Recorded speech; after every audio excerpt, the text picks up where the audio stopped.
Since President-elect Donald Trump announced Tulsi Gabbard as his nominee to be the Director of National Intelligence, the left has been throwing daggers at her in the mainstream media as well. As I mentioned during my radar earlier in the show, Democrats have a bullseye on Gabbard's back. Senator Tammy Duckworth accused her of being compromised, and Senator Elizabeth Warren called her, quote, a Russian asset, as did many others in liberal media. Journalist Michael Shellenberger makes the case that these attacks are counterproductive.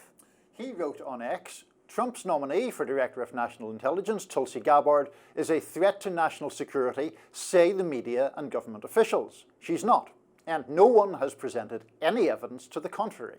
The real threat to our security and freedom comes from our rogue intelligence community. Tesla CEO Elon Musk responded to Shellenberger on X, writing 100. Joining us now to discuss is journalist and friend of the show, Michael Shellenberger. So nice to see you again. Good to be with you, Robbie.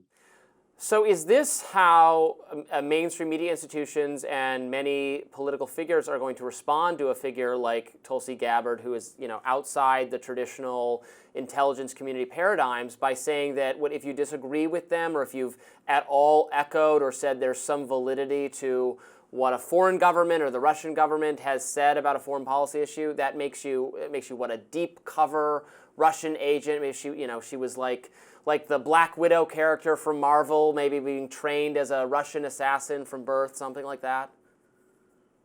Yeah. Well, I think it's really interesting. I think that this shift of the Democrats embracing basically Russophobia, which really starts in 2016 when the intelligence community claims that Trump was and his associates were somehow compromised by the Russians. Of course, it became Russiagate. That appeared to have been really just a campaign dirty trick that has now turned into a sort of longstanding framing by the Democrats of Republicans. It's odd because it's traditionally a right-wing attack on the left, of course, going all the way back to McCarthyism. I mean, you see in Tulsi Gabbard somebody who has basically your basic kind of progressive Democrat views, from the Barack Obama era. I don't see a huge number of differences. I mean, obviously, after he came into power, Obama was involved in Arab Spring and the Syrian war, which he's also a controversy part of. But as the New York Times notes, there's never been any shred of evidence that she's ever been compromised. It's just rhetorical at this point. They've accused her of spreading misinformation on things like supporting biolabs in Ukraine. Well, the U.S. Department of Defense did help the Ukrainians with biolab safety.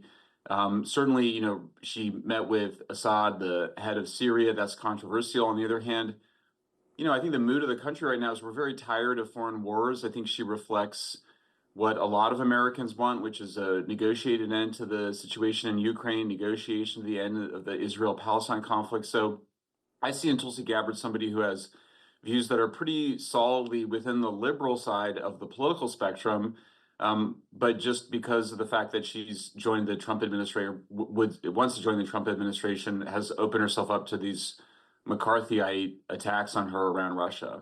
Let me push back on one element of that, Michael, because I do on one hand take the point about the McCarthyism, the idea of smearing people who are simply expressing unorthodox or unapproved foreign policy ideas.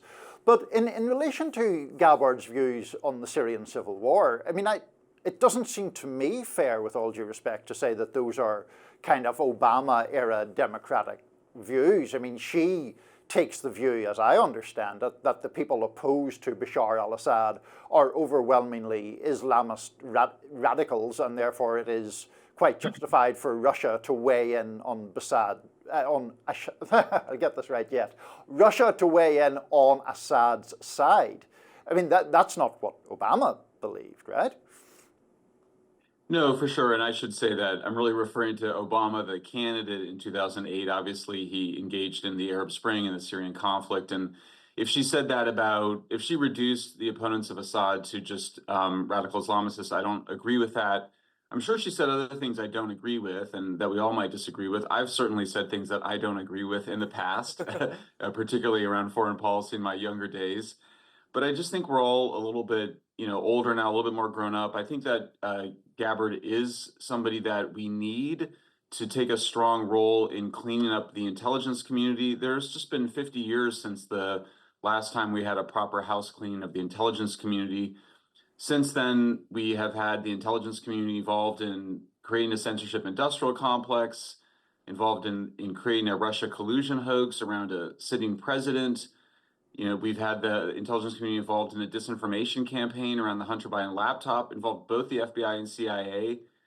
I think there's been a lot of concern that Trump would come in and want revenge. I don't need revenge. I think we need truth and reconciliation. But you do need a character who is established for independence from the intelligence community, but also who does have strong national security bona fides. I mean, we should keep in mind that she's been a Army Reserve officer for a couple of decades, I believe. And so someone that's not soft on terrorism by any means, advocated going after ISIS, which we did. So I just think with Gabbard, she's just been framed as kind of somewhere like a horseshoe, far left, far right person. But I think that her views are pretty well within the mainstream and is a strong character that I think the country needs right now to kind of clean up the intelligence community and restore confidence in the intelligence and security agencies.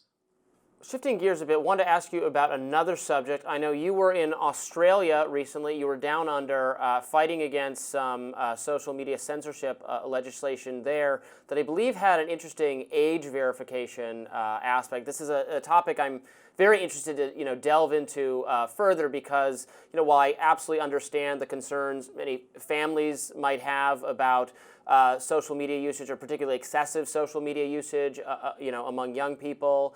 We have to keep in mind that any kind of like age verification system is, giving license to the government to then track who's visiting. I mean, there's no way to restrict that to just young people. That'd be everybody having to hand in their IDs to travel to websites, which seems like a very dangerous, slippery slope to head down. Tell us more about the work you were doing there. Sure. Well, I mean, the good news is that the censorship legislation that the Australians were considering has been defeated. The government withdrew it after a significant number of parties, including all of the swing voters in the Senate. They're called crossbenchers because they're not part of a big party. So that's gone and defeated, which is a wonderful victory. At the same time, on the heels of it comes this social media ban on people under the age of 16. I should say, as a father of two Zoomers that grew up with too much social media, I do agree with the need to restrict social media. I agree with Jonathan Haidt's analysis that social media has contributed to a significant amount of anxiety, in particular that fishbowl effect. At the same time, Jonathan Haidt, in particular, has focused on phone-free classrooms and also around creating parent groups where the parents agree to limit social media for the kids. In Australia, I heard about a proposal to actually give children and adolescents special kinds of smartphones that don't have social media on them, but allow for some texting and some phone calls. I think that we underestimate the importance of social norms. There's a lot of things, a lot of laws in our society that it's really hard to enforce with the police, or that you don't want to because it actually creates more harms, but you might still have a prohibition on it.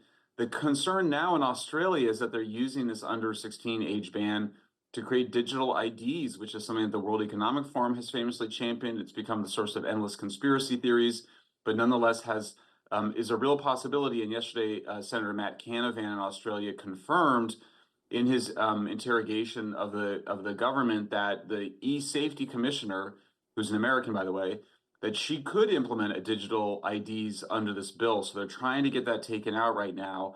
But this is one of the things that we've seen, Robbie, that is so concerning, is that we'll see governments around the world, they try to hide their censorship programs inside of a cybersecurity initiative. And now they're trying to hide basically digital monitoring, digital IDs, the potential for social credit and something to kind of reward good speech and punish bad speech online. They're trying to sort of hide that in a social media ban for kids. I think we have to be vigilant to it. I think there's just other ways to deal with this problem than making everybody have to have a digital ID or to end anonymity online altogether. Yeah, I very much agree with that. And some of those suggestions you mentioned there, right? It doesn't have to be a government initiative or certainly a criminal issue every time you want to modify human behavior somewhat. Like, yeah, having phone time in schools, in classrooms being limited sounds totally sane to me. Like, it's the phone has as much capabilities is like the Game Boy. Of course, you're not going to let like a Game Boy be in the students using it when they're supposed to be learning. Does it need to be a government criminal enterprise? No, you can just create environments or incentivize that kind of thing. I think is so smart without exactly giving governments the tools to do massive screening or surveillance or anything of that nature. Michael Shellenberger, thank you for fighting the good fight. We'll have you back soon. Always a pleasure. Good to be with you.